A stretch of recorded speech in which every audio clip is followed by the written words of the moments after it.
Good morning. Here's to you, my good friends. Oh, here, let's open that up and make things a little prettier. Well, maybe not. Not much pretty in my life. How have you been? Been a while. I did a video yesterday, and my stupid phone, it kept counting the time on the video, but then it didn't keep it. I don't know what the fuck. Technology and me just don't seem to want to mix these days. And it was a good video. I did a really good flow, and I managed to stay on topic, and only stuck with like 2 or 3 good ones. Fucked if I remember what they were.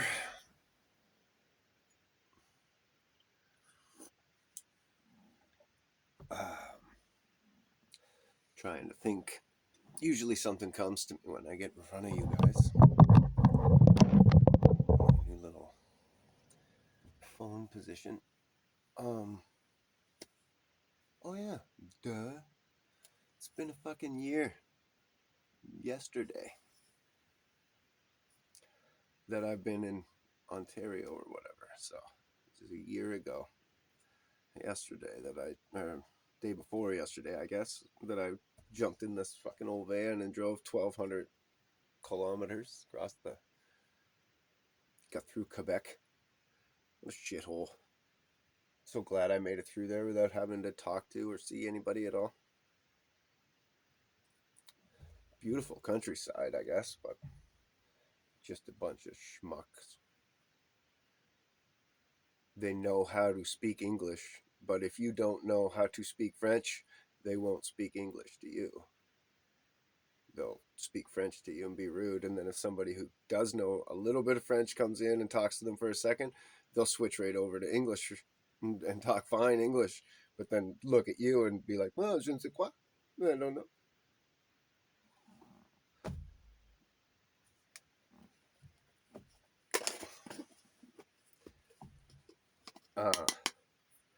They're not even Canadians. I'm sure there is good ones. I've dated some of the ladies from there, and they're sweethearts. Crazy, but whatever. Aren't we all? Anyhow, that's not what I like to talk about.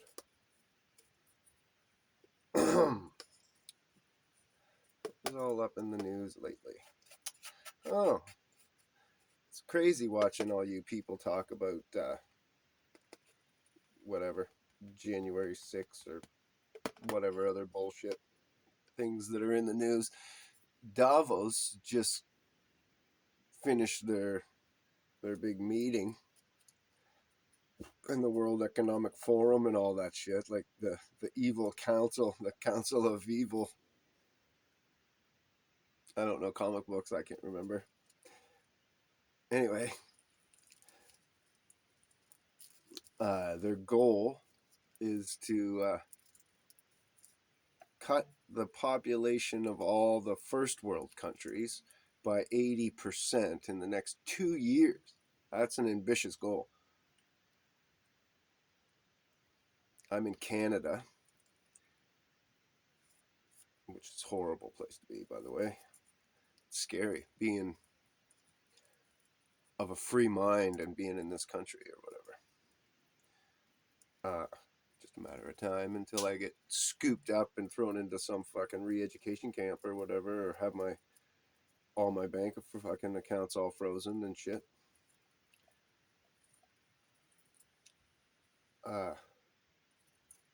Anyhow,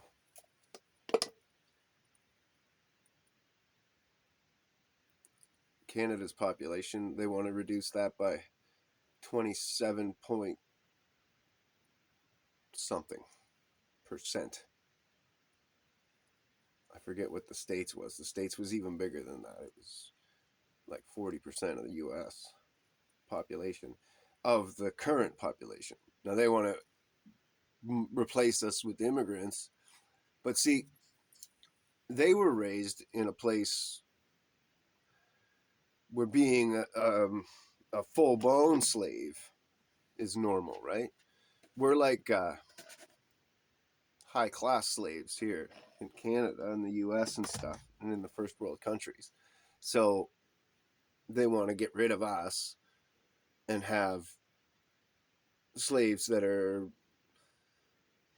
easier to control. They're more used to worse conditions. So they come to these conditions and they're going to be like, "Oh, wow, we're treated like kings," even though you're still being treated like a slave. It's just a slightly better slave.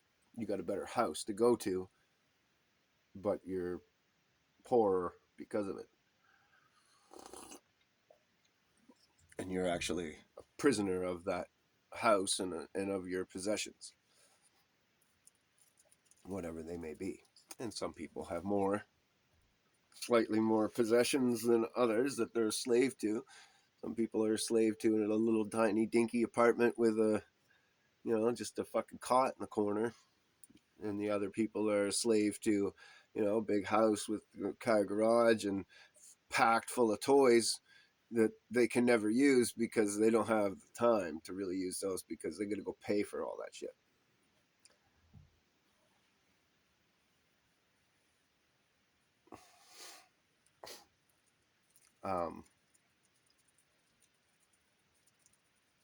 No, everybody.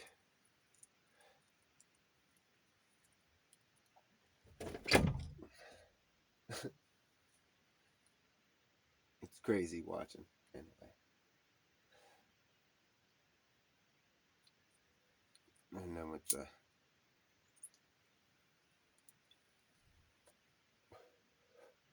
this year's interest rates just changed and everybody got screwed. Next year's going to be worse. Not better. Next couple years are going to be worse. Joe Biden said he has no intentions of changing anything that they're doing of their policies because we haven't even seen the effects of them yet.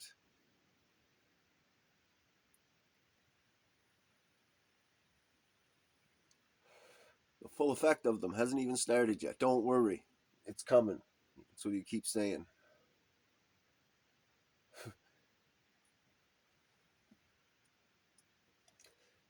And they keep saying, oh, this is that, and this and that, a threat to democracy. That frustrates me. Good. Threaten democracy.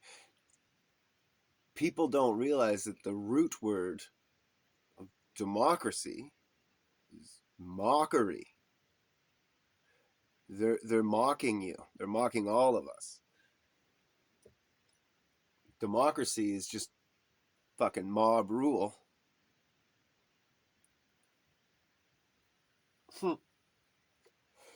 Right? And then they can manipulate what the mob rule actually is because they can say they do some survey, but they select who they ask and say, oh, that's those 50 people represent all of Canada. Come on now, 50 people, that's tons. Easily easy representation of all of North America, just not just Canada, but all the USA and Canada. Come on now, 50 people that can represent all whatever billion there are.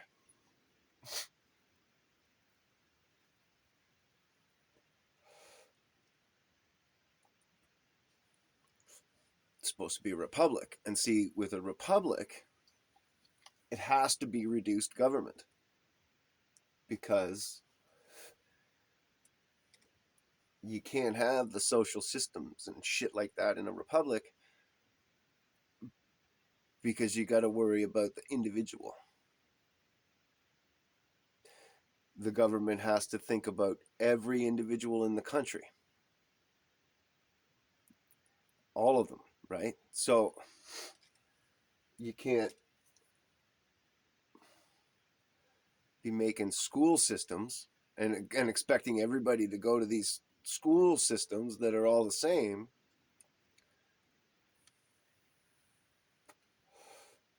if 10 people don't want their kids there. That's okay. No, we can't do that because it's a republic. Right? We're overstepping our bounds, forcing people to do things that they don't want to do, and forcing kids to be in places, and forcing parents to do this and that. No, we're overstepping our bounds, right? Because they're just roads, laws, military. That's it.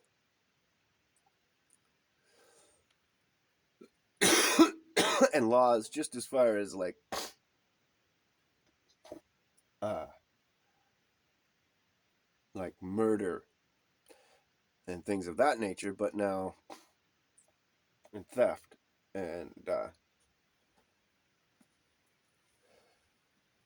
arguably drinking and driving. But I know people who drink and drive and drank and drove their entire fucking lives and never ever had accidents. Accidents can happen just as easily to a drunk person as they can to a sober person, or to a sober person as easily as they can to a drunk person. Like, people get in accidents every single day. Most of them aren't drunk,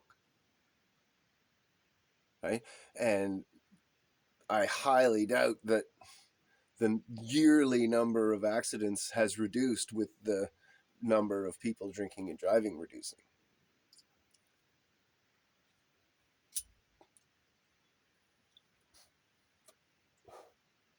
For two reasons. One, because those yahoos who are going to drink and drive anyway are drinking and driving anyway, and it doesn't matter how many stupid laws you have, right? It's like the gun laws. Well, if you're going to break one gun law, what if there's 10? What if there's 20? What if there's 1,000? Who cares? They're just fucking. I'm breaking the law. I'm going to, in most cases, if you're breaking the gun laws, like in the way that we're perpetrated to think, you're about to go and shoot up a bunch of people. Breaking the gun laws is the least of your fucking problems. You're murdering. You're a murderer.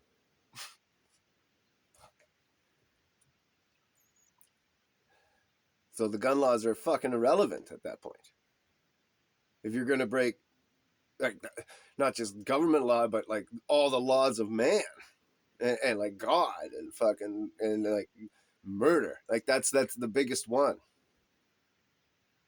You're taking somebody else's fucking life. You're willing to do that, then I don't think that like having, oh shit, I don't think this gun law that I'm reading, oh fuck, I better not break that. I better murder him with a knife instead. I should use explosives because there's a gun law. There's 20 gun laws. There's only 2 explosion laws. I'll go with the explosives. Jeez, gun laws. Holy smokes! Don't want to break them. People are so stupid.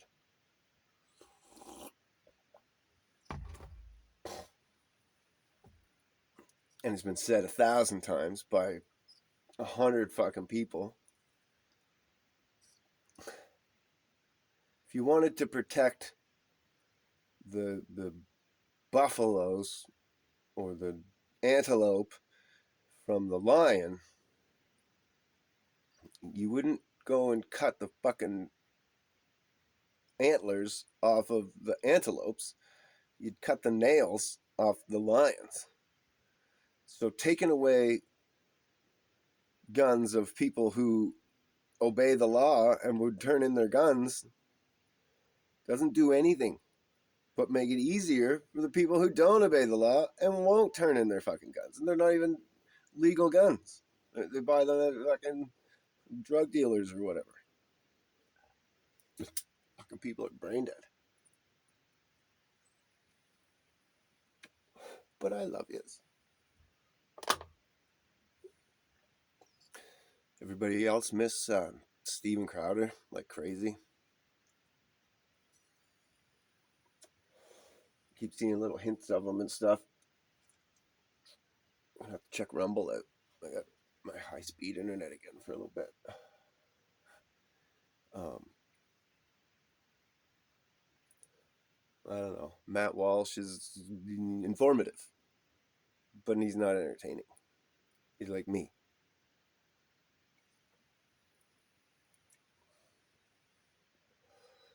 Just has a lot to say.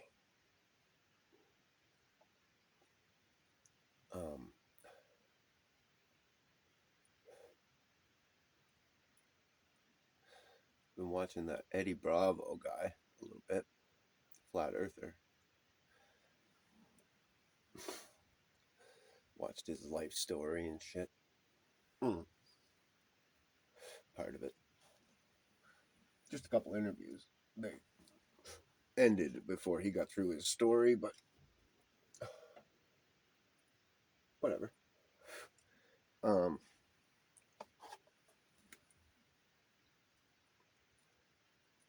Interesting to see that God was in his life before he was opening the door for God to be in his life or whatever. Like God was protecting him, just like he was protecting me from himself and from life and from all kinds of things to get him to where he is today. I like that shit. Neat to watch.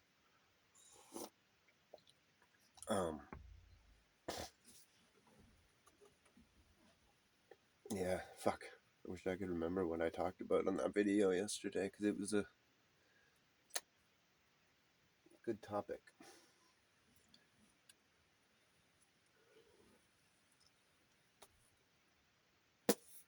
Nope. Nope. I don't think so. I think I'm all done with you today. Or you're all done with me. This morning.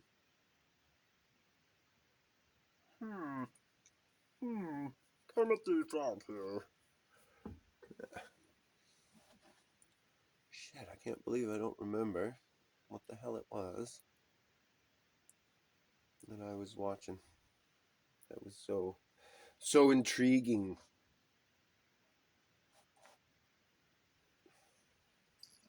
Well, I'm gonna just tell you one thing and see where it goes.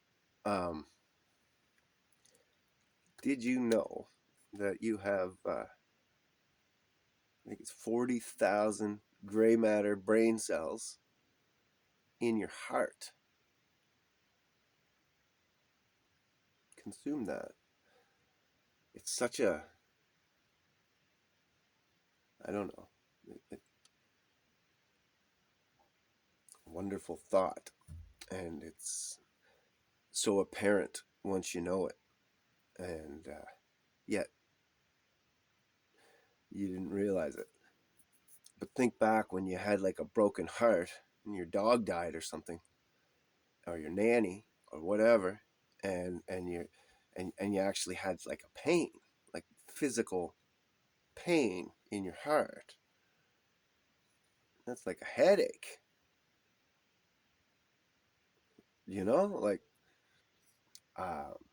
and then when your heart gets weak about things or scared of things, it can hold you back. So you gotta try to learn to communicate with it. It's kind of what chi is, because I'm willing to bet that you also have gray matter cells in your stomach that we're just unaware of, and that when you get that gut feeling, that's another mind within your body.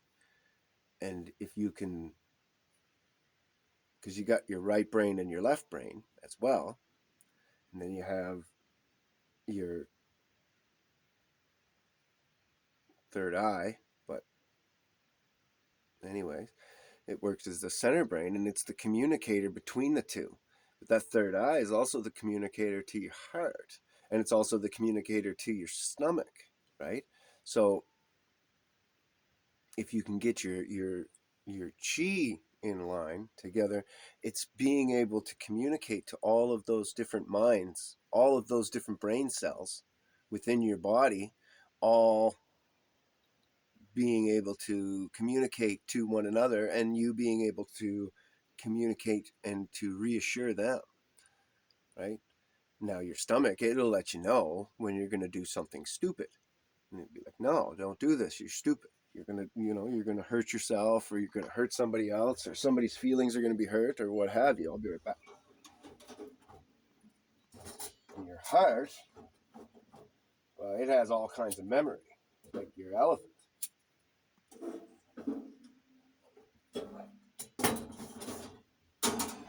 like having a big elephant within your body that remembers all of your trauma throughout life. Um, so when your heart feels weak, know that it's a brain. Whether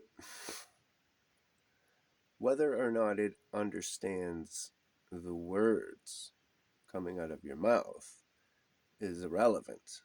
See, what it understands is the acknowledgement of it when you speak to it, and the calm tones of your voice when you reassure it and tell it, like, no, I'm protecting you, don't worry, you're at the forethought of my mind as I step into this, whatever it is, right? And a lot of times it's like a new relationship, and you won't trust that person because of all these past relationships that really you shouldn't have fucking had, because we're not meant to open our hearts to this many people, like all the physical relationships and the boyfriends and the girlfriends and all that shit. We're not really built for that anyways, because it tears away at your heart, right? And again, your heart remembers all that, and it remembers well, and that's why people are always drawn to their first love, or what have you, physical love, because um it's your heart remembering that, and your heart wanted that to just be your forever, right? Like your heart didn't want to ever love anybody else. It doesn't want to learn all that, and it wants to learn everything about one person, one other heart, and be connected to that other heart. And that's why marriage is so important to your, because it's protecting your heart.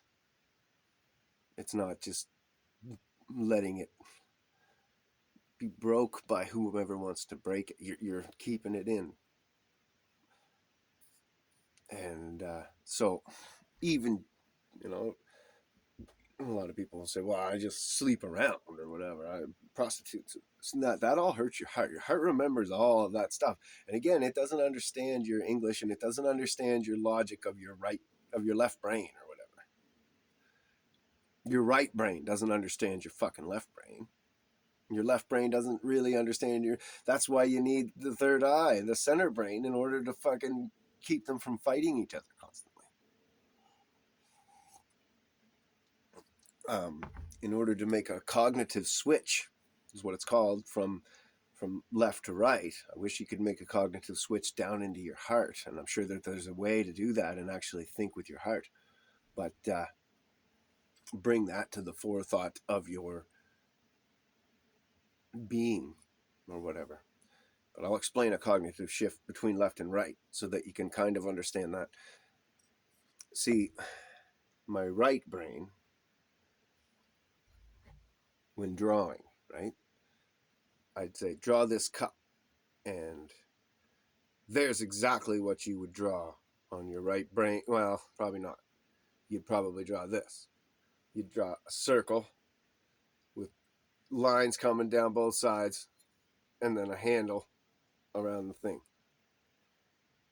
right?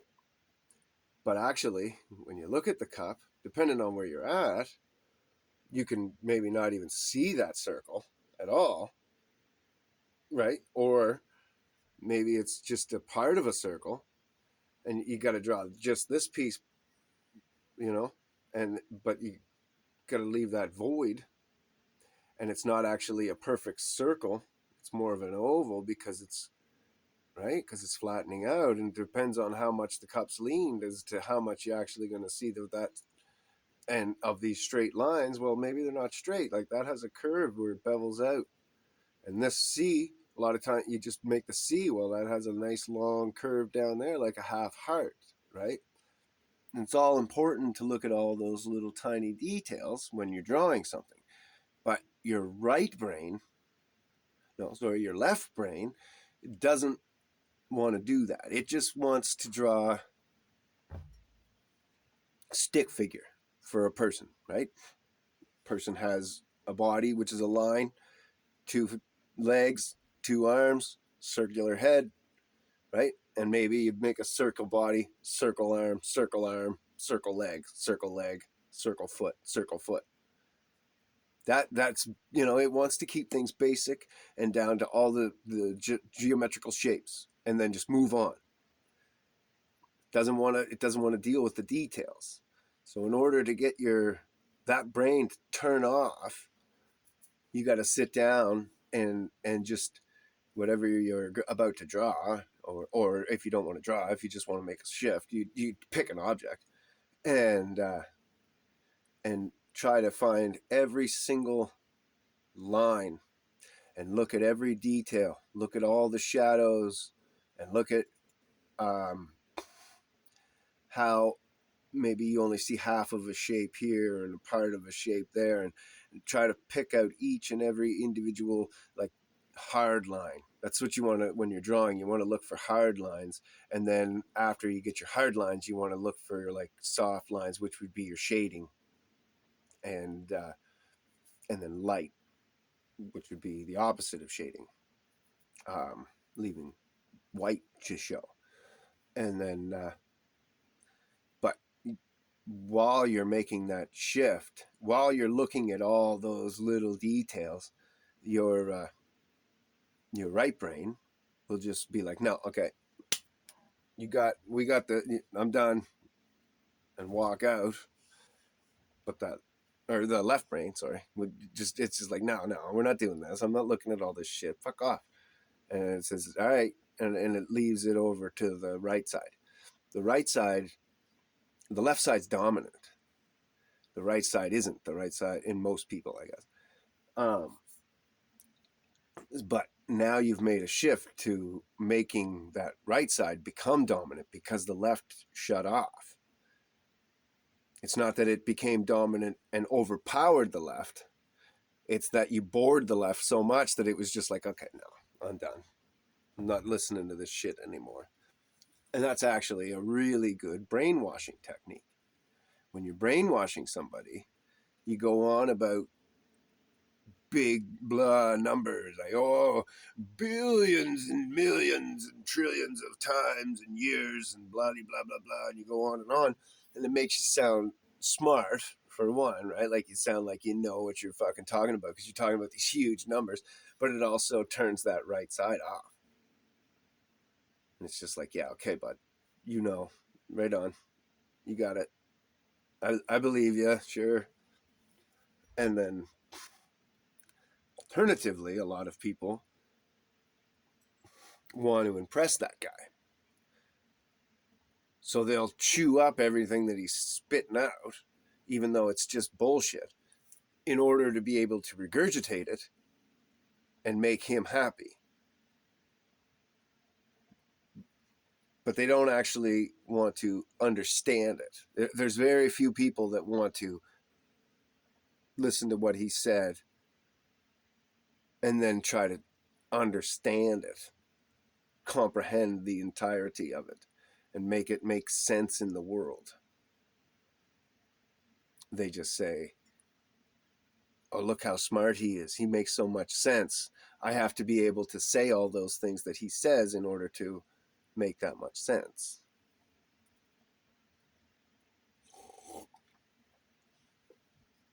but without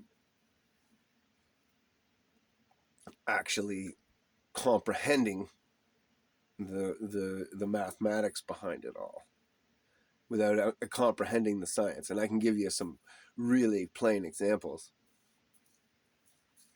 Um, when we're told about, we talk about glaciers all the time in school, and we're told that, you know, they drill these big core samples, and that every layer in the glacier represents a year, and that they're billions of years old. Look at the layers, look at this, it's so old.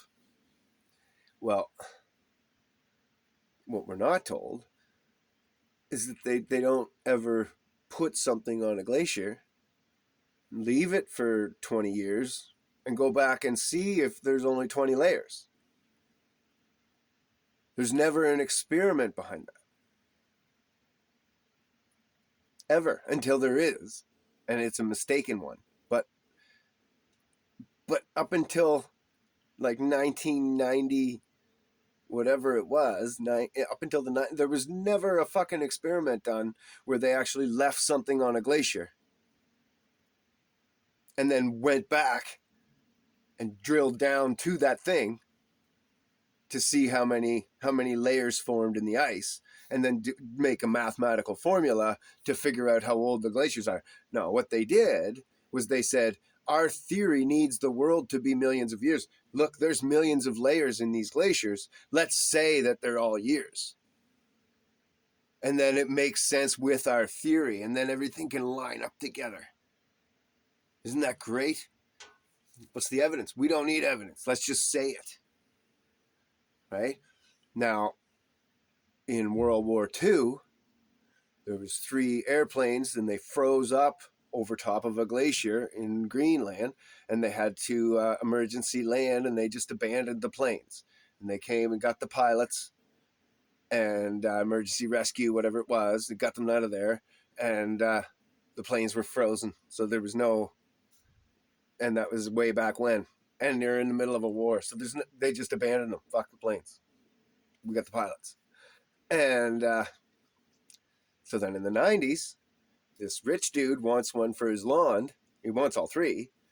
And so he says, fuck, there should be right there in the same spot, right where they were fucking abandoned. And we got the GPS coordinates and everything. We can just go start digging. So they go start digging. And they ended up having to dig through thousands of layers. They melted through it.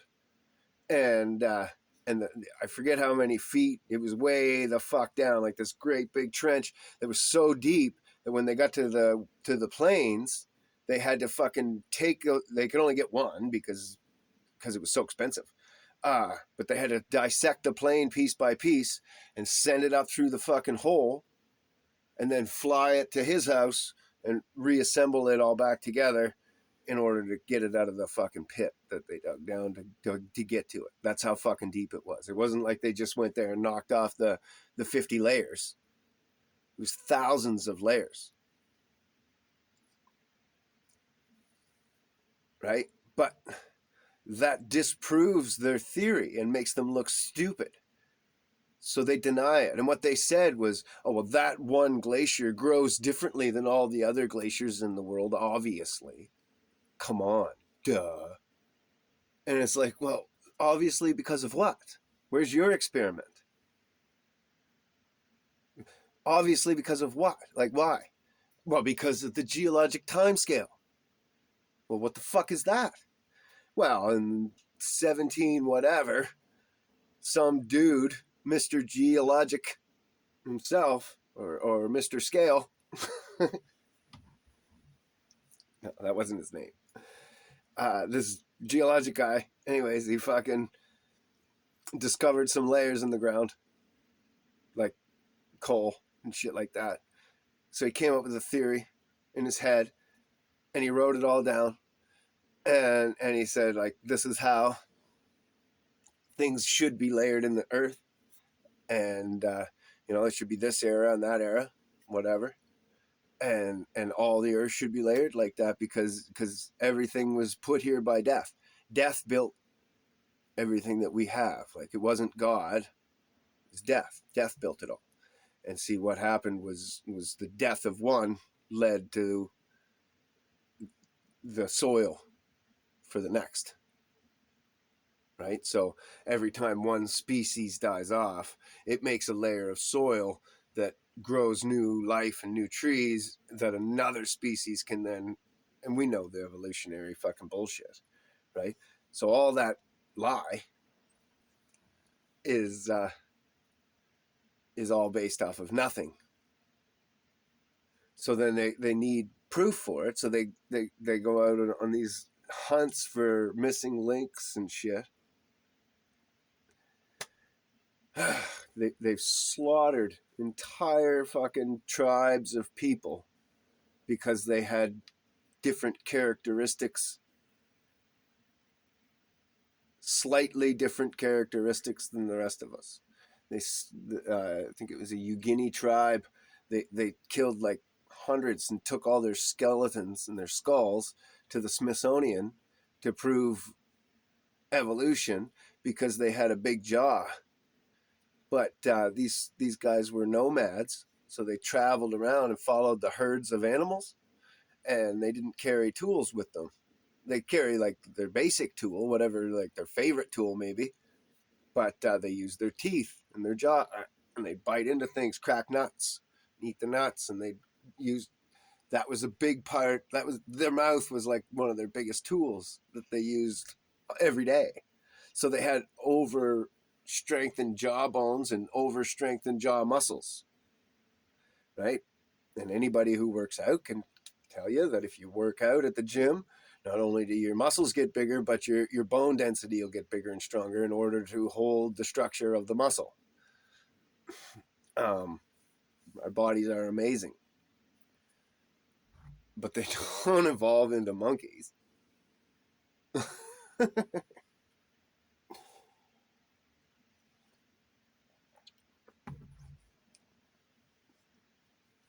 And actually, when we with the glacier thing, when you apply that math to the oldest glacier of thousands of layers every year, um, they find that our glaciers are line up biblically with the flood.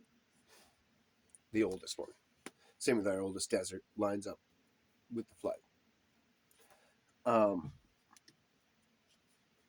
Same with carbon dating.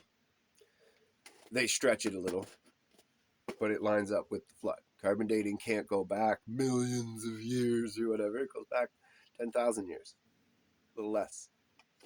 And I think they stretch it to 50 or something like that. But that's just by putting in a slightly wrong calculation into the formula. And see, the process of carbon dating proves local sun, because the way that a negative carbon-14 is created, there's only one way it's created, and this is God making fun of your theories. Thanks, bud. This is God making fun of your theories, making it look stupid. But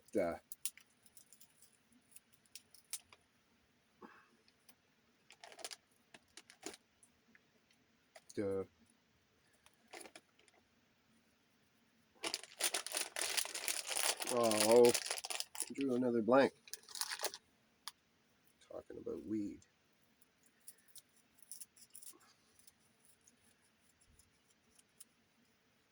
Oh, carbon dating, yeah. So what happens is protons are lighter than air, so they float up into the high altitude, and then they get burned by the sun. Because the sun is a unique heat source, it actually burns these protons into a negative carbon-14. Now, that is the only way that negative carbon-14 can be created. I don't think we can even do it artificially in a lab. And if the sun were 93 million miles away, then the high altitude atmosphere would actually be Older.